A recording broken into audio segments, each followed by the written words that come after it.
tardes. Les damos la más cordial bienvenida a nuestra charla virtual Desarrollo Inmobiliario en el Perú, Retos y Oportunidades. Mi nombre es Melissa Becerra y soy gerente general del EXED, Centro de Capacitación para la Innovación y Transformación del Sector Legal, cuyo principal motor es el enriquecimiento de la actividad jurídica mediante el impulso de su fortalecimiento y profesionalización. Por ello, nuestro interés es crear ese tipo de espacios que sirvan de plataforma, no solo para promover a todos aquellos especialistas que están comprometidos con la actividad académica, sino también temáticas prácticas y de actualidad. Siguiendo esta línea, el día de hoy nos acompañan tres destacados especialistas. Ángelo Rivero, que es abogado peruano especializado en Derecho Inmobiliario y Construcción, así como en sistemas de prevención y buen gobierno corporativo. Actualmente es asociado principal del área de Derecho Corporativo y líder de la práctica de Derecho Inmobiliario y Compliance del Estudio Sterling, así como profesor de Derecho Civil Patrimonial en la Universidad Peruana de Ciencias Aplicadas. También tenemos a David Sucre Levy. Él es abogado panameño especializado en Derecho Inmobiliario, Derecho Bancario, Derecho Tecnológico y Derecho de Propiedad Intelectual, quien actualmente es socio de Sucre Arias Reyes, así como director de WhatSign, primera videofirma electrónica panameña. Y Juan Alberto Dulanto Arana, abogado especializado en finanzas del grupo Cencosud, que es un destacado consorcio empresarial que opera diversos formatos retail en nuestro país, en los que destacan las divisiones como supermercados, tiendas por departamento y centros comerciales en el territorio nacional. Hoy día ellos nos van a hablar de tres temas muy interesantes, que son los contratos inmobiliarios en el sector retail, las nuevas tendencias en el derecho inmobiliario y los fideicomisos de titulación de los activos para desarrollos inmobiliarios, respectivamente. Les comento que sus cámaras y audios se encontrarán apagados durante el desarrollo de la charla para no interrumpir la intervención de los panelistas, pero si tuvieran alguna pregunta, los invito a enviarlas a través de la opción Q&A de la sala o del chat indicando a quién va dirigida para responder al finalizar del evento. Sin más, le doy pase a Ángelo Rivera para comenzar. Adelante, Ángelo. Gracias. Muchas gracias, Elisa, muchas gracias. Bueno, muchísimas gracias a todos por conectarse. Vamos a empezar el evento con la intervención de David Sucre, quien ya ha sido presentado por Melissa, y que nos va a hablar sobre las nuevas tendencias en el derecho inmobiliario a nivel global. David, te doy la posta. A todos, a felicitarlos por estar a las 5 de la tarde un viernes, por lo menos esa es la hora que hay en Panamá, que me parece que es la misma que hay en Perú, en este seminario, que esperemos sea de su agrado. Para mí son temas muy interesantes porque los vengo trabajando desde hace mucho tiempo. Nosotros en Panamá, en Sucre Arias y Reyes, hace más de 15 años nos dimos cuenta que el tema legal iba a estar cambiando, y no solamente legal, pero en todas las partes de los negocios estaba cambiando la tecnología, estaba cambiando la forma de prestar el servicio, tanto que estoy seguro que muy pronto cualquier intermediación que no presente algún valor agregado va a desaparecer. La tecnología se lo está comiendo. Y por eso creo que fue en el 2008, con un banco iniciamos una plataforma que lo que buscaba era automatizar los contratos. En ese momento empezamos con lo que era leasing, arrendamiento financiero, y después nos gustó tanto, y estamos hablando cuando el Internet, o sea, apenas estamos haciendo esas páginas de Internet para nuestra firma, porque los abogados lamentablemente, regularmente no somos modernos, no somos, somos bastante conservadores, la profesión misma nos lleva a ser muy conservadores, y nada, en ese momento comenzamos a hacer esta plataforma de cómo hacer los documentos de forma automatizada. Como usted sabe, el negocio de sociedades en Panamá es muy grande. Realmente empezábamos a hacerlo para las sociedades y después llegó este banco que nos pidió que hiciéramos para su arrendamiento financiero, y de ahí nos dimos cuenta que esto funcionaba para todo. Podíamos hacer los contratos automatizados para las hipotecas, para los fideicomisos, para los contratos financieros, para el sector inmobiliario, precisamente para el tema de las compraventas, nosotros llamamos acá promesa de compraventa entiendo que ustedes le llaman opción de compra, si mal no me equivoco. Y entonces nos dimos cuenta que funcionaba para todo eso y comenzamos, lógicamente, a crear un negocio a través de esta automatización de documentos. Y un poquito antes de la pandemia, bueno, ya tenemos la parte de automatización de los documentos que sigue. Bueno, la parte de firmarlos, y creamos una firma electrónica que se llama WhatsApp, que es a través de videofirma. Y entonces ahí ya nos pusimos más modernos y más creativos y comenzamos a usar lo que es blockchain para dar evidencia. Y nos conectamos a la base de tribunal el Tribunal Electoral de Panamá para identificar, para hacer comparación facial entre la persona que iba a firmar y su documento de identidad. También, por casualidad de la vida, porque tenemos operaciones en Perú, también lo hacemos con la RINIEC.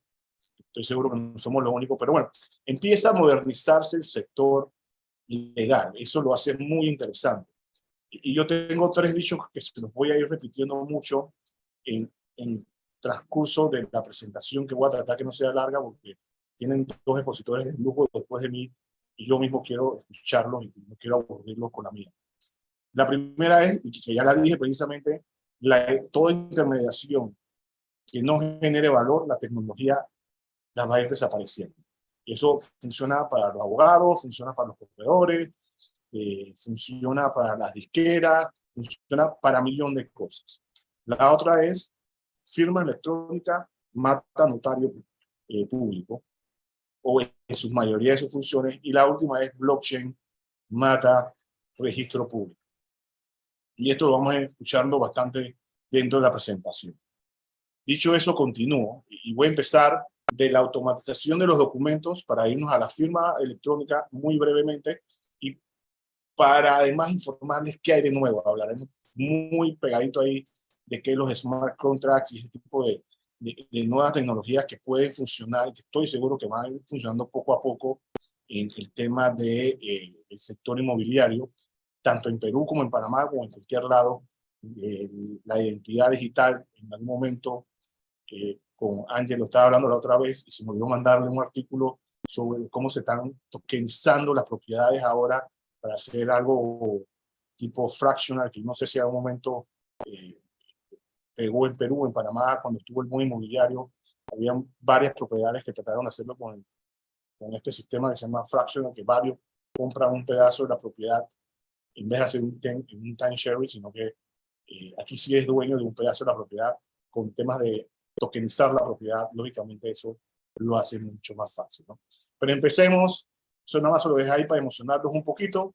Empecemos con la automatización de documentos. Esto es un proyecto que empezó hace, por lo menos con nosotros, en el 2008, como les dije. ¿Y qué es? Y al final, ¿qué es? ¿Qué hacemos? ¿Qué es automatizar un contrato? ¿Cómo empiezo con eso? Primero que todo, tú no automatizas un contrato. Uno hace un flujo del trabajo, de la gestión que va a hacer, y de ese flujo regularmente sale uno o varios documentos y tú vas recogiendo la información para ensamblar esos documentos y se vayan creando. Un ejemplo, si yo necesito hacer en el sector inmobiliario, nosotros en Panamá, por ejemplo, primero firmamos una reserva que paga, no sé, $1,000 como mucho, o $2,000 para que reserves la unidad, mientras que vas y revisas el contrato de opción de compra, y si no te gustó lo que vas a firmar, te regresa tu plata. Esa es la reserva. Ya cuando firmas la opción en Panamá, entonces ahí sí ya das un porcentaje del precio. Regularmente aquí en Panamá creo que es el 10%, y después vas haciendo pagos consecutivos hasta llegar el momento en que la propiedad ya está construida. Estoy hablando de propiedades nuevas. La propiedad queda construida y entonces en ese momento tienes que hacer el último pago, que regularmente lo haces a través de un financiamiento bancario, ¿no? Entonces, pero en esos 3 documentos que he dicho, la reserva, la opción de compra y la compraventa definitiva, tú, por ejemplo, vas a recoger el dato del comprador, que se llama David Sucre, y lo vas a entrar para las 3 veces. Tú vas a recoger su documento de identidad 8491, 871. Tú ya sabes que el precio de venta va a ser, no sé, una propiedad de $250,000. Ya tú sabes mucha información y la vas a usar en varios documentos. La idea es que tú captes el dato una sola vez y, lo reutilices en todos los documentos. Si yo capto un formulario que el comprador es David Sucre, yo ya no tengo que captarlo para la opción de compra y para la compraventa definitiva. Yo ya sé que se llama David Sucre y yo voy creando y reutilizando los datos que tengo. Lógicamente esto tiene que ver mucho, sí que no lo vamos a tocar mucho, pero estoy seguro que ustedes lo entienden, que hay unos temas de protección de datos, que tienes que pedir consentimiento para usar esos datos, que en un momento después, cuando ya no los necesites, tienes que borrarlo, que no puedes pedir datos de más y que no tienes que pedir esos datos solamente para lo que necesitas. No estoy seguro que las normas de privacidad son iguales o muy parecidas en Perú como en Panamá y como en el resto del mundo, ¿no? Pero bueno, eso es lo primero eso es lo que es una automatización. ¿En qué te ayuda esta automatización? ¿Para qué estamos automatizando? Primero, porque haces tu proceso más eficaz. Segundo, porque lo haces muchísimo más rápido, lo haces mucho más eficiente. Mitigas errores. ¿Por qué? Porque no estás captando David Sucre 10.000 veces, el nombre 10.000 veces, hasta el día que escribes David con B larga en vez de escribirlo con V. Porque se te fue porque la V en el teclado está pegado a la B. ¿No? Que no sepas que David se escribe con V. Entonces, evitas o mitigas errores. Los errores, y todo lo que somos abogados sabemos, y sobre todo los que hemos visto temas de seguro, sabemos que el riesgo no se elimina, sino se mitiga. Aquí es exactamente lo mismo. Siempre puede haber un error, pero lo vas mitigando, lo vas disminuyendo a su máxima expresión o a su mínima expresión realmente. La experiencia del usuario mejora, tanto el usuario interno como externo. Si yo soy la firma de abogados que estoy proveyendo este software, porque yo soy realmente lo que yo le estoy prestando el servicio de hacer los documentos a mis clientes que son promotoras, por ejemplo, y la promotora es la que empieza a llenar el formulario en línea que yo le pongo para crear estos documentos, para él es mucho más fácil mandarme un cuestionario que nada más va llenando, incluso que si me puedo pegar a su base de datos y ya recurrió el dato de quién es el comprador, mandarme ese dato, lo hace mucho más fácil, mucho más expedito y hace la experiencia mucho mejor para bueno, estamos hablando tal vez de usuarios internos, pero igual para el externo. Si, estoy seguro que allá también hay que hacer debida diligencia de quién es el comprador. Y si yo le doy una plataforma en que él tiene que llenar sus datos al comprador, ya la llamamos promitente comprador, porque todavía no es comprador, que va a ejercer su opción de compra, si él está llenando esos datos, la parte bonita es que le estás dando un formulario en que solo escribirá su nombre una vez y se reutilizará ese dato en todo lo que sigue, ¿no? Entonces, para él también es una experiencia más fluida, mucho más rápida. No lo tiene que mandar en un formulario escrito a mano que después no entiendo cómo se llamaba el hombre, porque escribe casi como médico, o peor ahora, porque nadie, por lo menos en mi tiempo, escribíamos en el cuaderno cuando íbamos a la escuela, ahora es con computadora, así que casi nadie sabe escribir ni en corrido ni en imprenta, o por lo menos no lo entendemos. Como dije, el sector, aprovechas la información, la data que ya recogiste una vez, no tienes que recogerla dos veces. Puedes visualizar la producción. Para mí esto es muy importante porque te ayuda a medir tu producción.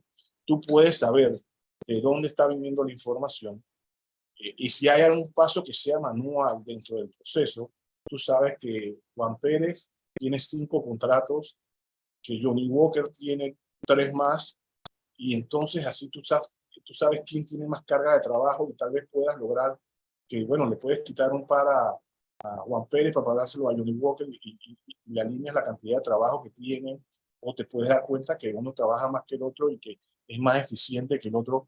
El tema de poder visualizar y de poder medir la productividad también es muy bueno. Y hay ahorros en temas legales, en temas de aprovechamiento de personal. Los abogados senior que nos encanta hacer de opiniones legales, usar más el cerebro y pensar más en estas opiniones que nos dan reto, no tenemos que estar haciendo contratos repetitivos que a veces nos confunden o nos quitan tiempo realmente de lo que nuestro conocimiento legal puede dar mayor provecho a nuestros clientes, ¿no?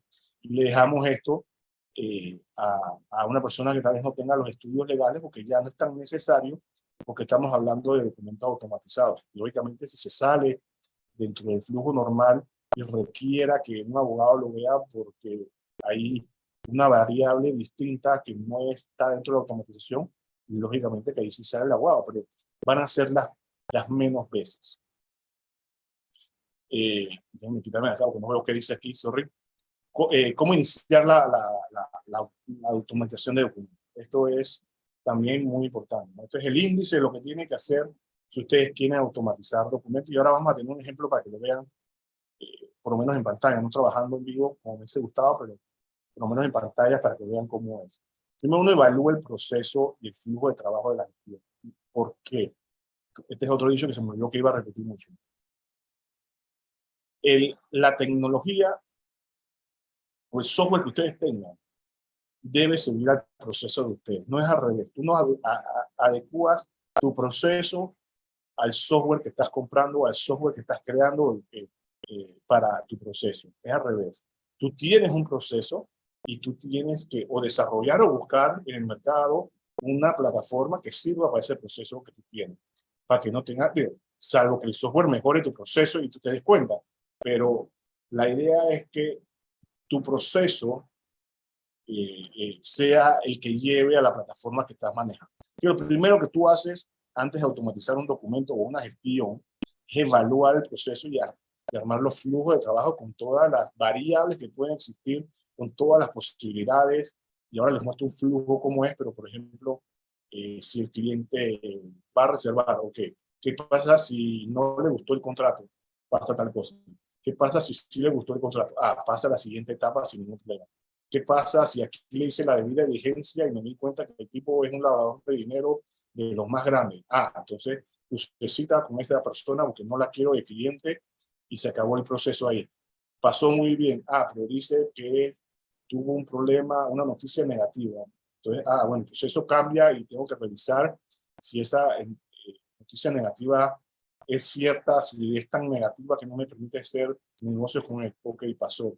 Seguimos. El señor me pagó, creamos los documentos, el señor me pagó el primer pago. Perfecto. O sea, uno va creando el flujo y va viendo dónde se arman documentos. No todos los documentos se tienen que armar en el mismo lugar. Te harás primero, como te digo, el formulario de debida diligencia que te podrá firmar para después continuar y ver si el tipo es sujeto de crédito, si ahora pasa la debida diligencia, y después con esos mismos datos que ya recogiste, si el tipo pasó todo muy bien, entonces tú armas el primer contrato. Ya les dije que en Panamá hablamos de reserva regularmente primero y después de promesa de compraventa, que es la opción de ustedes. Entonces, pero vas reutilizando la información, ¿no? Entonces, como ya dije, ya evaluamos el proceso. Tienes que evaluar si el proceso puede incluir varios actores y si esos actores son internos o externos para saber de dónde tienes que sacar información. Si la información me la tiene que dar mi cliente, puede haber dos opciones: que yo lo llame y le pregunte, oye, Juan Pérez, ¿cuál es tu número de cédula? O que yo le mando un formulario al cliente y el cliente lo llene y yo acá evalúe si llenó bien información o no llenó bien información, o si quiero confiar en que la persona siempre lo va a llenar bien, ¿no? Después de eso tienes que evaluar cuántos documentos hay que generar el proceso, en qué parte del proceso se necesitan, cuántos documentos son y para qué son esos documentos, ¿no? Y ahí ya viendo los documentos, ya está viendo, bueno, como dije antes, necesitamos formulario de debida diligencia, vamos a hacer la reserva, la opción de compra, si es una sociedad anónima hay que hacerle un acta, si me compra con financiamiento, el contrato de compraventa es de una forma, porque tiene que llevar el préstamo en la escritura pública. Y me disculpan que estoy pensando en panameño, en el proceso de acá, no conozco muy bien el de Perú, voy a pensar que es similar. Si no lleva préstamo, entonces yo le vendo directo y no llevará, la escritura no llevará el préstamo del banco y la garantía inmobiliaria, ya sea fideicomiso o hipoteca, etcétera, etcétera, ¿no? Después que tú evalúas cuántos documentos tienes que evaluar las variables. Si compra con una sociedad, hay que crear un acta. Si compra, si es un, si, yo pongo que es David Sucre, varón panameño. Ah, espérate, es varón. Entonces todo tiene que pasar en masculino. Cada vez que pongo el cliente, o el comprador, el comitente comprador. Si es mujer, yo quiero que hacerme eco de sus derechos. Entonces yo pongo, bueno, María Pérez, mujer peruana. Entonces ya pongo acá la cliente, lo quiero poner así, la compradora, mejor que y entonces ya lo pongo, por ejemplo, de cómo son las variables, ¿no? Si es una compraventa que va a llevar 5 pagos, entonces yo creo las variables para que sean 5 pagos. Si solo quiero que sean 2, etcétera, etcétera. Esas son las variables que uno tiene que ir revisando dentro del proceso, ¿no? Valorar si se puede reutilizar datos que ya se tienen en la base de datos. Si la persona ya te compró y estás autorizado por las normas de protección de datos nuevamente, y ya tú tienes los datos de él, los puedo reutilizar. No tengo que volver a pedírselo. Como dije, esto es importante para que el cliente tenga una mejor experiencia. Entre menos datos tú utilizas, mejor. Por ejemplo, en nuestra aplicación de firma electrónica, en un momento, la primera vez él te pide el documento de identidad para compararlo con, en el caso de ustedes, con la RENIEC, pero en la segunda ocasión ya no se la pido, porque yo ya sé que, primero que ya sé que él es David Sucre peruano, y que ese es su documento de identidad, porque ya me lo mostró una vez, pero además yo ya sé que esa persona que yo ya busqué una vez en la RENIEC es David Sucre, entonces ya no tengo que tampoco hacer esa revisión allá, ya corto el paso sabiendo que ya es él, ¿no? En fin, estoy reutilizando la data. Eso también es muy importante en esto porque crea una experiencia de usuario mucho más fluida, mucho más favorable para el que esté utilizando la plataforma que compren o que creen ustedes, ¿no? Y esto no tanto, pero ténganlo ahí. Esto es más para los que somos desarrolladores, que es evaluar si puedes reutilizar una aprobación previa. Un ejemplo de esto, por ejemplo, nosotros creamos una vez un proceso para el onboarding de creación de sociedades y nos dimos cuenta que era muy parecido para el onboarding de clientes que querían comprar y hacer compraventa, por ejemplo. No había que cambiar ciertas cosas, pero la mayoría de la programación era reutilizable, y entonces eso es muy importante. Cada vez en temas de programación, tú subdivides más las cosas y creas APIs para que sean más fáciles de utilizar. Pero bueno, esto no es clase de programación, no quiero irme para allá, no quiero volverme tan técnico con ustedes. Dicho eso, entonces empezamos el proceso de automatizar ya el mismo documento. Yo ya creé el flujo, yo ya hice mi índice de cómo va a ser el documento, de cómo va a ser la gestión entera, dónde tengo que crear documentos, dónde utilicé programación que tenía, dónde hay usuarios internos, dónde hay usuarios externos. Vamos para adelante, mi gente, ahora vamos a automatizar los mismos documentos. Primero que yo creo, lo que no sé cómo lo llaman ustedes aquí en Panamá, yo no sé lo que llamamos el machote, que es el documento modelo. Yo cada vez que me dicen el machote, de verdad que pienso como en un mexicano haciendo lucha libre y tomando tequila. Realmente es el modelo del contrato, ¿no? Yo regularmente tengo un modelo de reserva de contrato que regularmente uso, variarán 20% del contrato, hay lo que llamamos cláusulas cajoneras. Igual tengo el de contrato de compraventa, tengo el de promesa, tengo las actas que regularmente uso. Igual cambiará algo en ellas, pero regularmente el esqueleto tienes un esqueleto donde puedes trabajar con ellos, ¿no? Y tienes que evaluar cuántos documentos puede haber en el proceso, porque puedes que en un proceso con una sociedad tengas 5 documentos, puede que si no hay sociedad tengas 4 documentos nada más, por ejemplo, ¿no? Después evalúas cuántas variables se repiten. Si yo ya sé, esto ya lo hablamos, pero en todas voy a tener que decir, en todos los documentos que tengo, voy a tener que decir quién es el comprador. Esa variable se repite, yo reutilizo esa variable, ¿no? Y ya cuando tengo todas las variables, comienzo a crear el formulario. Aquí es donde la cosa se pone divertida. Entonces creas un formulario que igual tienes que hacerlo con pestañas diferentes, porque lo que hago yo, por ejemplo, es que divido primero quiénes son las partes. a todas las partes, ya sea comprador, vendedor, deudor, garante, lo que sea, yo tengo que preguntarle, por lo menos en Panamá me piden que le pregunte el nombre, si es persona natural o jurídica. Vamos a decir que es una persona natural toda, pero sí, vamos a decir, le pregunto el nombre, su documento de identidad, su nacionalidad, su sede, sus datos de contacto, si habla español o no habla español. Entonces, esos son datos que a todos le tengo que preguntar, ya seas comprador, vendedor, que ya seas el garante, porque es una hipoteca, no sé. Todos esos datos, yo ya sé que yo voy creando ese formulario. Y después que yo voy creando todos esos formularios, que como dije, lo divido las partes, en la siguiente pestaña le preguntaré los datos de la finca que va a comprar. En la siguiente le preguntaré, por ejemplo, las formas de pago, y así me voy, ¿no? Y hago varias pestañas que voy ordenando el, el formulario para que sea fácil. Como dije, ahora les pongo un ejemplo para no marearlos. Y después de eso, tú haces lo más importante, yo le llamo mapear. Estoy seguro que el verbo no existe, pero si la pregunta es David Sucre, el nombre, donde el formulario que yo hago en línea para que llene el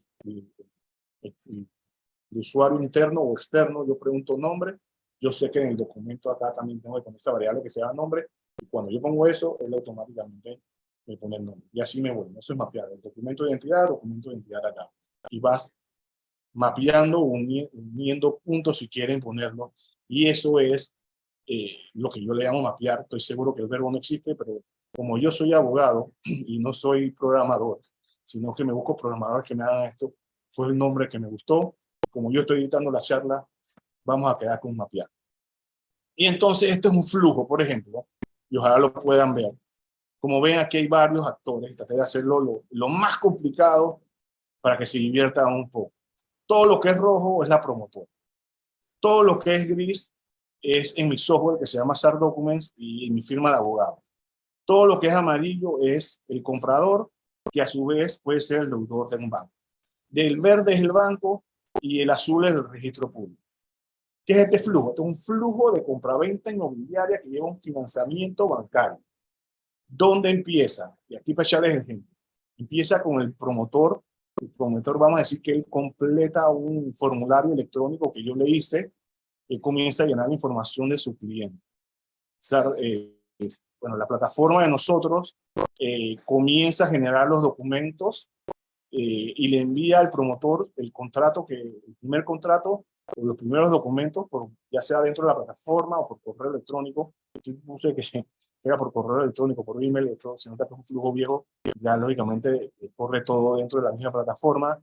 El promotor recibe, entonces hace la debida diligencia y se crean los documentos, viene y lo firma el cliente, o lo revisa el cliente el contrato, él revisa para ver si no tiene cambios, si tiene cambios se lo lleva al promotor que los evalúa, los acepta, los niega y se crea entonces el contrato. En este entonces se imprimía, lógicamente yo soy amante de los documentos electrónicos, esto ya no debería pasar, sobre todo en la parte de promesa de compraventa o de opción de compra que es de ustedes. Esto en Panamá, toda esta parte que está aquí ya la podemos llevar digital, incluso aquí podemos firmar con firma electrónica.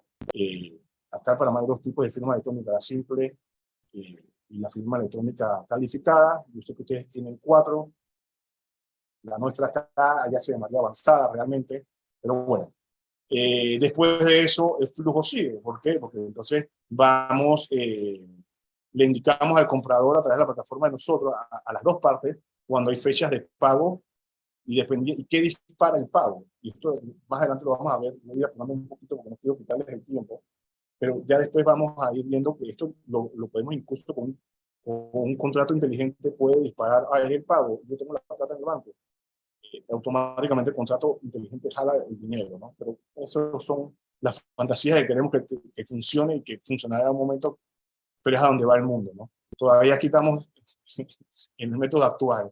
Pero bueno, nada, entonces hay que pedir un financiamiento. ¿Hay financiamiento bancario? Sí, como ven el flujo para acá. Si es no, entonces el promotor se va directamente a hacer su contrato, lo inscribimos en el registro público y nosotros le entregamos la escritura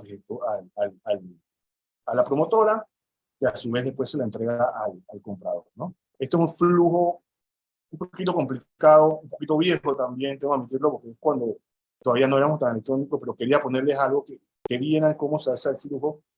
Por cierto, yo no estudié, me acuerdo haberlo en la escuela, regularmente estos cuadritos y cuando es cada tiene significado distinto, no le dan caso porque, como dije, esto lo hice yo en mi autoeducación. Sé que esto es iniciar proceso y sé que esto es terminar proceso y que esto es cuando hay variables, pero sé que estos cuadros tienen incluso más significados que pueden ser. Y este es el formulario que nosotros hacemos. Y que puedan hacer ustedes. Como dije, yo lo separo. Este no es una compraventa, lamentablemente, esto es de un préstamo para los bancos. Pero ven que yo divido con las partes primero, después cuáles van a ser la garantía, después la pestaña de los créditos. Acá le pongo para que el cliente pueda ver los documentos que se generan. Y esto, bueno, si él me quiere juntar documentos, ¿no? La pestaña de las partes es esta, ustedes ven que es igualito para todos. Yo nada más tengo que poner si es deudor, si la persona es garante y si es el comprador que está poniendo en garantía una propiedad que compró. Incluso yo puedo decidir qué garantías va a tener, si es un fideicomiso, si va a haber una prenda. Y aquí ven que si es persona jurídica, entonces si es jurídica, se abren más pestañas, porque tengo que poner quién es el nombre de la sociedad, los datos de la sociedad y quién lo representa. Entonces, estos sí son lo mismo que si fuera persona natural, ¿no? El género, nacionalidad, tipo de documentos, si cédula, pasaporte, número de documentos, etcétera, etcétera, ¿no? Pero básicamente así se ve, y esto es lo que mapeamos, hablaba hace poco de mapear con el documento ya digitalizado, con los códigos. Yo sé que cuando pongo nombre aquí de la sociedad, ya sé que hay una sociedad allá en el documento, y el documento se altera un poquito y pone, entonces, donde dice nombre de sociedad allá, y pone lo que yo ponga acá. Esta es la misma pestaña, solo que aquí es para que, como yo había escogido que era una persona jurídica, entonces aquí está para armar la sociedad. Esto aparece, que puse que era persona jurídica, esto aparece para abrir entonces lo que sería el acta de la sociedad. Y como ven aquí, yo puse un deudor y un garante. Tengo dos personas distintas puestas aquí, aunque sea una pestaña igual, pero como son los mismos datos, las mismas preguntas que le tengo que hacer a uno y al otro, la misma recolección de datos, entonces se usa un formulario igualito para. Por ejemplo, acá es, si hay garantía, yo puedo poner qué tipo de garantía. Habíamos puesto que era un fideicomiso, quién va a dar el fideicomiso, la finca que se pone, etcétera, etcétera, ¿no? Y estos serían lo que tiene que ver con el crédito. Acá arriba va pasando, como el anterior. Bueno, acá arriba no sale, perdón. Pero aquí ven que ya es el crédito, uno va llenando, etcétera, etcétera, los datos. No quiero darle más vuelta a lo mismo. Y así se genera, le llegan los documentos y se generan de una vez todos, no solo uno, todo lo que necesites en una transacción. Nosotros tenemos transacciones en los fideicomisos de autos, por ejemplo, que se crean 7 documentos con un solo formulario. Y ejemplo de documentos que se pueden crear con un solo formulario. Está el formulario de diligencia, el contrato de reserva de unidad inmobiliaria, el contrato de pertenencia de compraventa, la minuta de compraventa final. Nosotros tenemos algo que se llama la minuta, que es lo que llevamos al notario en papel simple. El notario hace algo que se llama el protocolo, que es lo que van a firmar las partes. También se puede hacer por aquí. Y la escritura pública, que es lo que va al registro público, ¿no? Después de que ya el notario se registre. También se pueden hacer los actas, o sea, bien todos los documentos que con un solo formulario tú podrías lograr hacer. ¿Qué más podemos crear en la automatización de documentos? Como ya he hablado, ya el mundo trabaja con algo que se llama APIs, que es la forma en que nos compartimos información de bases de datos. Si la promotora ya tiene varios datos, se une con un API, se une a mi API, compartimos información. Podemos crear los temas de firma electrónica, que ahora vamos a verlo rápidamente, porque de verdad que ya no me quiero pasar más de tiempo. Y el tema de contratos inteligentes, que ya hemos conversado. Ese es otro trago, el café otro día, si quieren, con mucho gusto. Ustedes tienen allá en Perú un genio en este tema que se llama José Zárate, una empresa que se llama Stamping.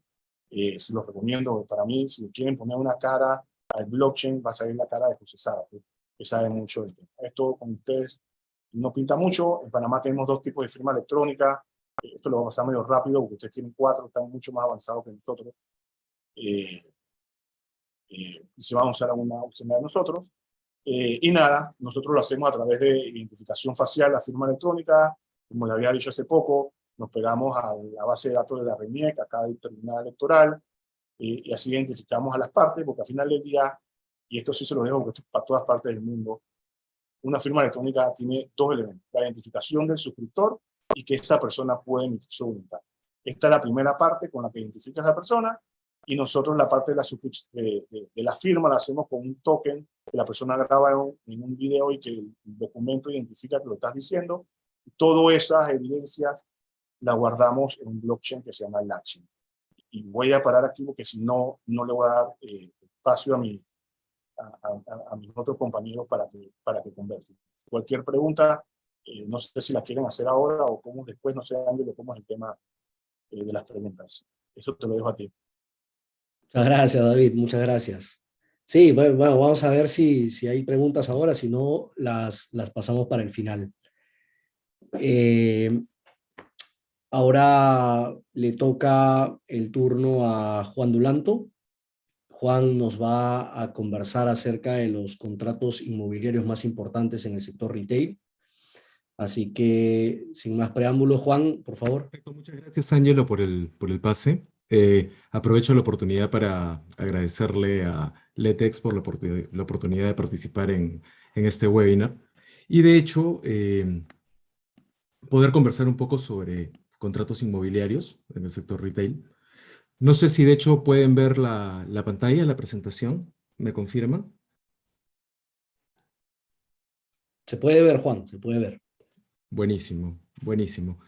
Bueno, solo para comenzar y abordar directamente el tema, el tema de los contratos inmobiliarios en el sector retail definitivamente es un tema súper amplio, así que para esta exposición, tomando en cuenta el tiempo limitado, lo que hemos hecho es buscar que acotar un poco este tema y centrarnos básicamente en los contratos inmobiliarios usados para la participación en las operaciones de centros comerciales, que de hecho consideramos que son los contratos dentro del sector retail más sofisticados y de vanguardia dentro del mercado peruano, y además que nos permite también hacer un análisis importante acerca de las modalidades contractuales más importantes del mercado.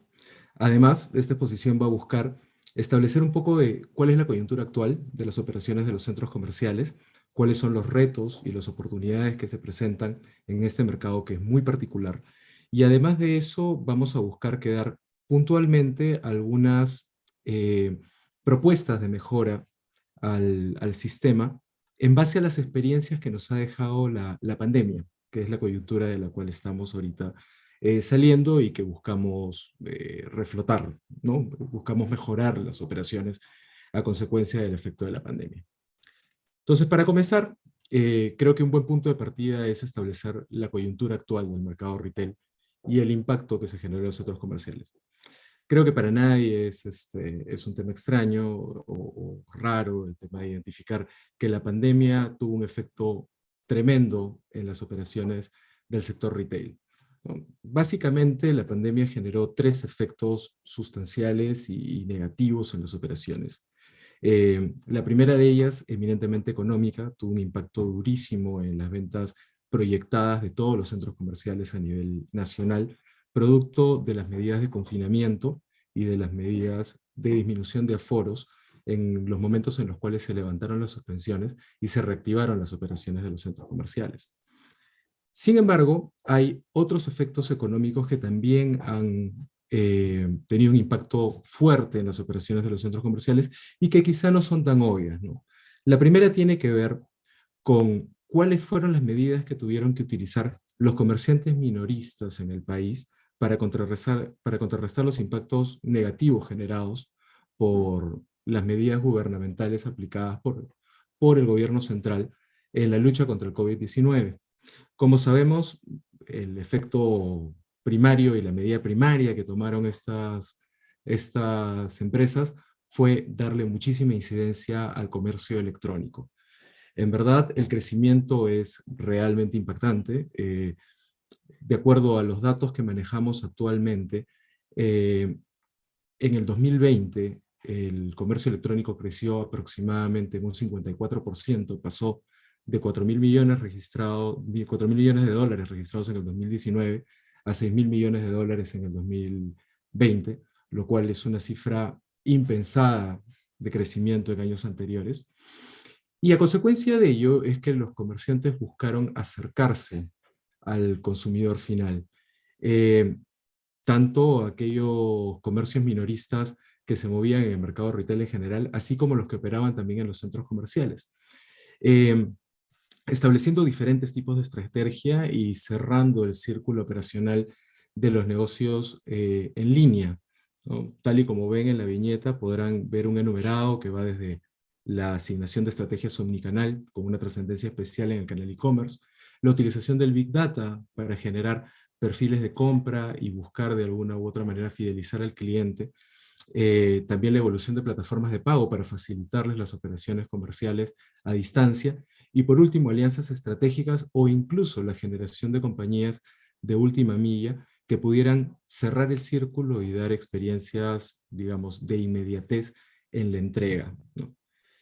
Este factor, sin duda alguna, le permitió a los operadores de los centros comerciales poder generar un negocio paralelo a las operaciones, pero sin embargo, consideramos que tuvo también un efecto negativo para el centro comercial en sí mismo, ¿no?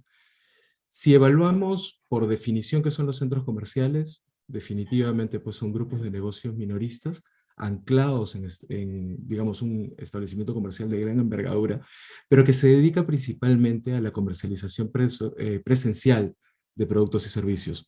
Esto lo podemos ver en la viñeta tanto en la definición que ofrece el Consejo Internacional de Shopping Centers, así como en la normativa nacional, específicamente la norma técnica A070, que es una norma que pertenece al paquete de normas técnicas del Reglamento Nacional de Edificaciones, pero en ambos casos vemos cómo estas normas rescatan principalmente la comercialización presencial de productos y servicios.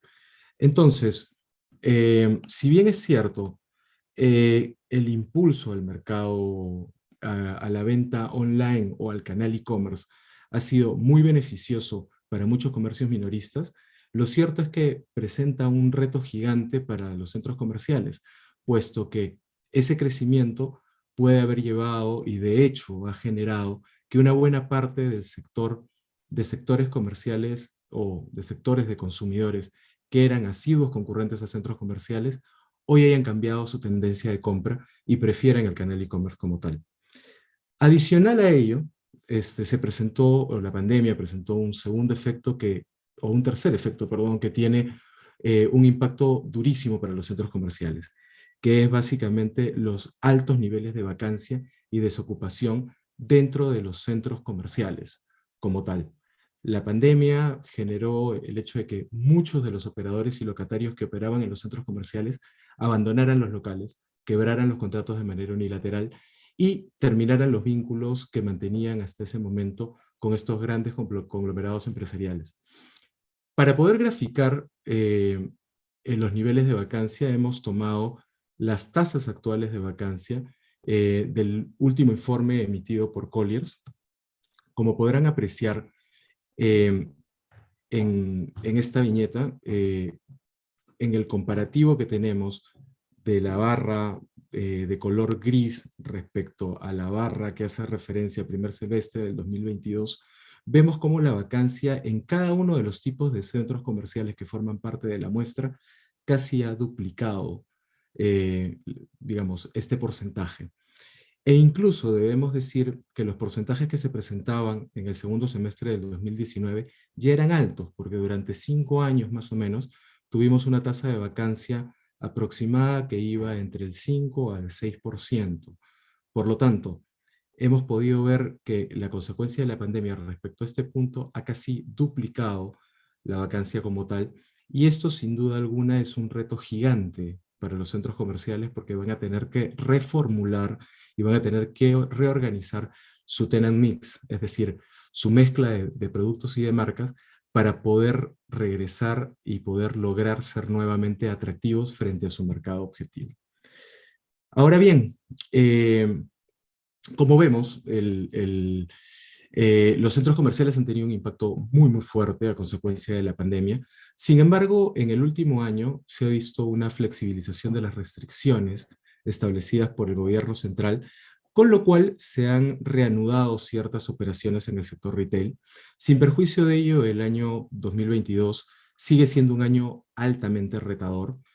Tenemos como escenarios, como correlato de desarrollo, una frágil recuperación económica e institucional tras la crisis derivada de la pandemia. Tenemos en este momento una inestabilidad política muy, muy fuerte. Tenemos una guerra a ciernes en el conflicto entre Ucrania y Rusia, que ha encarecido el comercio internacional. Además, el aumento de los precios del petróleo, que genera unos sobrecostos importantes en la cadena productiva, y adicionalmente tenemos los indicadores económicos que en el último año no han logrado, digamos, alcanzar las proyecciones que había dado el BCR, ¿no? Tenemos una inflación interanual que aumentó a 8.1 en mayo, hoy está ya cerca del 9, presentamos una alta volatilidad del tipo de cambio, y las proyecciones de crecimiento se sitúan en el 3.1% para el 2022, cuando se esperaba que estuvieran cerca del 4%. Sin perjuicio de ello, consideramos que no todas son malas noticias en el sector. Lo cierto es que, como les decía, ya en la actualidad tenemos un levantamiento de las restricciones generadas por la emergencia sanitaria, con lo cual podemos centrarnos a recuperar un poco al cliente presencial y de alguna u otra manera lograr mejorar los flujos de visita de los centros comerciales. Hay una reducción progresiva también del desempleo. Esto si lo comparamos con los datos registrados en el año 2020, fue el año más complejo de la pandemia. Además tenemos la normalización de hábitos de consumo y la aceleración de la dinámica de ventas. Esto lo hemos podido ver durante cada uno de las campañas comerciales importantes del año. En el 2022 han habido buenos registros de venta en cada uno de los sectores, incluyendo las operaciones de los centros comerciales y ni hablar de los canales e-commerce. Y además tenemos una disponibilidad importante de liquidez por la liberación que se ha generado tanto de las CTS como de las AFPs. En consecuencia, el panorama para el 2022 es un panorama duro, es retador, pero también presenta una suma de oportunidades. Es por esto que la mayoría de operadores en los centros comerciales se han centrado o están centrando la estrategia de superación de esta coyuntura en 4 grandes objetivos. El primero es desarrollar diversas estrategias para atraer al consumidor nuevamente a la experiencia de compra.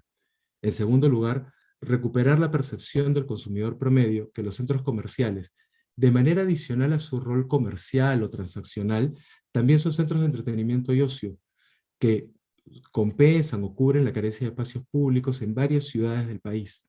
Adicionalmente, otro de los objetivos importantísimos es la recomposición de los tenant mix de los centros comerciales que fueron afectados durante la pandemia. Y este es un objetivo neurálgico para el desarrollo de las operaciones y, como veremos más adelante, es uno de los que presenta mayores oportunidades para los locatarios, puesto que hoy el ingreso a los centros comerciales se está realizando con rentas un poco más bajas que las que se negociaban antes de la pandemia, con mejores condiciones comerciales, así que ofrece una gran oportunidad para los operadores. Y por último, continuar impulsando la estrategia omnicanal, generando sinergias con los operadores y brindando espacios físicos que permitan agilizar los procesos de compra en el retail.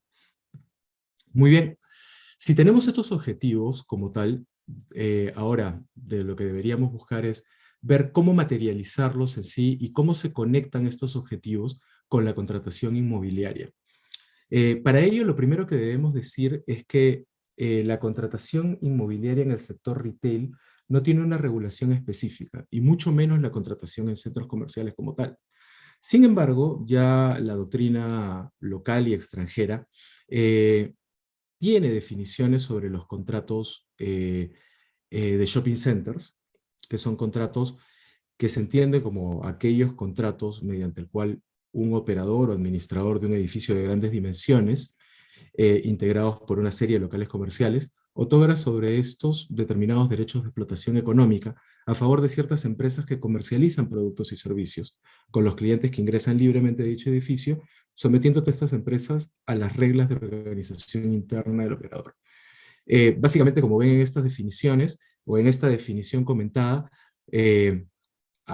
tenemos varios agentes dentro de esta definición y varias características muy peculiares. Hablamos de un contrato en donde efectivamente hay un centro comercial conformado por múltiples locales. Estos locales se entregan en explotación a un grupo de empresas, básicamente comercios minoristas, para que estas empresas ejecuten el uso y el goce de estos locales mediante la comercialización de productos y servicios a visitantes dentro del centro comercial. Y por ende se someten a la administración centralizada de ese centro comercial como tal. Ahora, si bien es cierto, ya hemos visto esta definición, la falta de contratos inmobiliarios de carácter comercial que sean eminentemente especializados en ello, han generado que los centros comerciales eh, tengan que utilizar los contratos inmobiliarios destinados a ceder el uso de los espacios comerciales eh, como las herramientas jurídicas que permitan regular no solo ese carácter inmobiliario de la operación, sino además todas aquellas regulaciones asociadas al carácter comercial, económico y operacional de esos locales dentro de la operación en sí misma del centro comercial. En consecuencia, en la actualidad, ante la carencia de regulación específica sobre contratos de shopping centers como tal, son los contratos inmobiliarios los que realizan esta gestión. Y esto bajo un objetivo, o mejor dicho, ¿no? Una sinergia que permite lograr dos objetivos. La primera es aumentar el atractivo y la potencia comercial del centro comercial mediante una operación que aumente el flujo de visitas al mall. Y lo segundo, que el centro comercial atraiga al público objetivo de los operadores a fin de que estos últimos cumplan con sus proyecciones de ventas. Ahora, vamos a tratar un poco sobre las principales modalidades contractuales que se presentan en los centros comerciales, ¿no? Sin querer realizar un desarrollo muy profundo, sino más bien simplemente un recordar sobre conceptos muy puntuales sobre estos contratos, tenemos al contrato de arrendamiento, que como sabemos es un acuerdo de carácter personal, directo y de generación obligacional, en donde el propietario cede temporalmente al arrendatario el uso de un bien por una renta convenida. Aquí como factor importante debemos indicar que el artículo 1688 del Código Civil limita el plazo del arrendamiento únicamente a 10 años. Como veremos, este es un factor o es una condición que de hecho complica mucho su utilización, sobre todo para poder regular la utilización o la cesión en uso para grandes superficies, ¿no? Luego tenemos el usufructo, que básicamente es la constitución de un derecho real. En este caso estamos hablando de un derecho real de duración limitada y que permite al usufructuario usar y disfrutar el inmueble, eh, comprometiéndose a no alterar su sustancia. Como sabemos, el artículo 1001 del Código Civil establece que entre personas jurídicas estos contratos, o en todo caso este derecho real, no puede durar más de 30 años. Y por último, tenemos al derecho de superficie, que es un derecho real que rompe el principio de accesión propio de la estructura civil inmobiliaria y brinda al superficiario la facultad temporal de edificar y posteriormente ejercitar la propiedad de la propiedad superficiaria sobre o bajo el suelo. Asimismo, es importante destacar que el artículo 1030 del Código Civil indica que este derecho real no puede superar los 99 años. Ahora, vamos a estudiar un poco cómo se elige la modalidad contractual, cómo es que los centros comerciales llegan a identificar estas modalidades. Si bien es cierto, ese análisis dependerá mucho de la estructura y de la negociación puntual entre el locatario y el administrador del centro comercial para ver cuáles son las características puntuales del negocio que van a llevar adelante. Existe un consenso claro entre el mercado retail en establecer que la importancia de la marca negociada durante esa operación, los niveles de inversión que van a ejecutar dentro del sector comercial para la implementación, habilitación y equipamiento del local, así como el plazo del vínculo contractual, definen básicamente la modalidad contractual a la que se somete el acuerdo. Bien, en consecuencia, para los arrendamientos suele utilizarse mucho para tiendas típicas medianas o pequeñas, módulos, kioscos comerciales, espacios para servicios complementarios.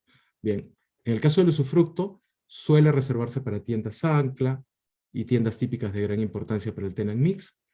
Además, el derecho de superficie, que es un contrato muy particular, como ya hemos visto, tiende a reservarse para aquellos operadores que realizan la inversión de construcción de la edificación y posterior operación.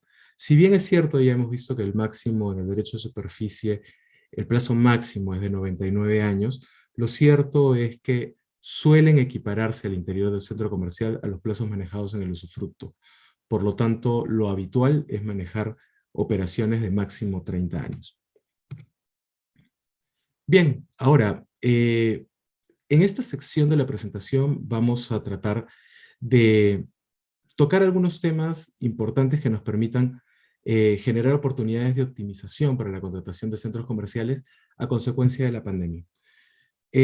Lo primero es la necesidad de contar con una regulación más idónea para la cesión de espacios en los centros comerciales. Como ya hemos visto, el contrato de arrendamiento, de hecho, el arrendamiento comercial no está regulado en el mercado peruano.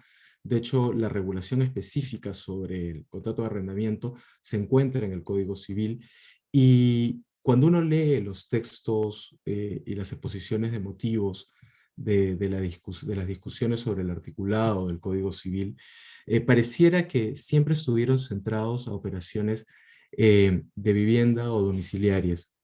Hoy por hoy, habiendo transcurrido los años que han pasado desde la puesta en vigencia del código, somos totalmente conscientes que un plazo de 10 años para el manejo de la estructura de negocios comerciales, más aún los ubicados dentro de los centros comerciales, es un plazo anacrónico, que no permite el desarrollo de operaciones que permitan la recuperación de inversiones a largo plazo.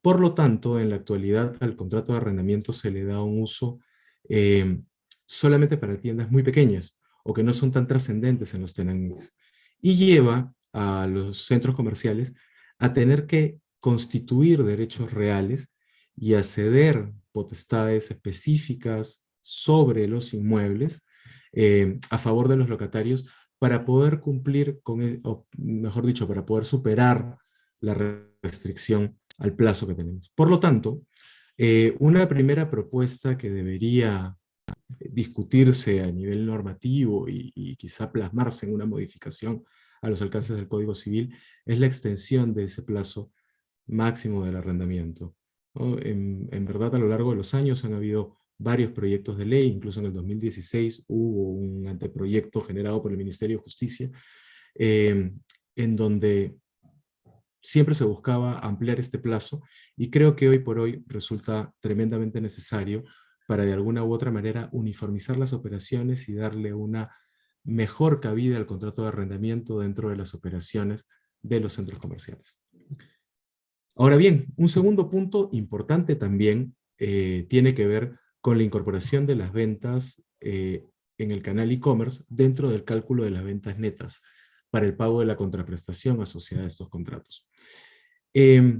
Tomando en consideración que los contratos inmobiliarios para centros comerciales generan la cesión de espacios para la explotación comercial, pero que el locatario se beneficia con los flujos generados por el centro comercial, es lógico pensar en que los centros comerciales participen de las ventas generadas por estos locatarios al interior de los locales.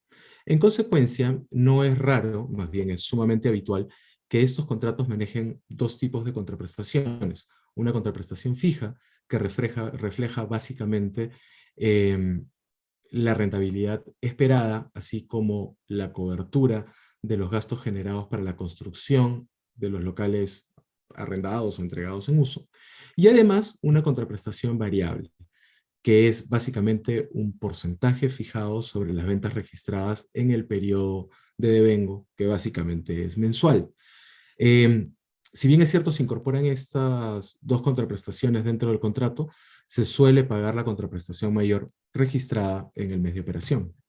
Ahora bien, por la explosión y el crecimiento, digamos, importante que ha tenido las ventas por Internet en los últimos 2 años, hoy por hoy es uno de los temas de discusión muy, muy fuerte en las mesas de negociación para la participación de nuevas marcas en los centros comerciales.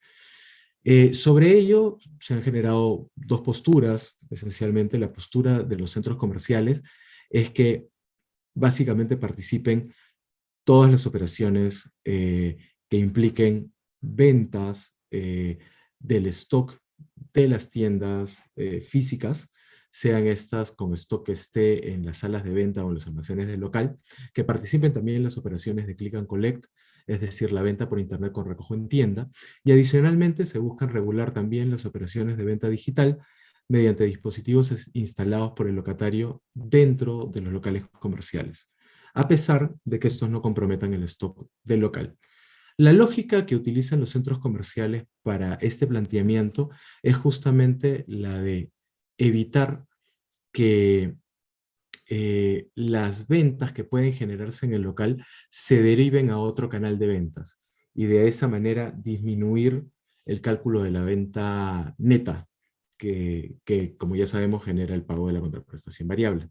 Por otro lado, la postura de los locatarios se centra en aceptar la incorporación de la operación del Click and Collect con retiro en el local, pero tienen muchos reparos con las otras operaciones. Y entendemos también la figura en la medida en que es muy difícil de controlar.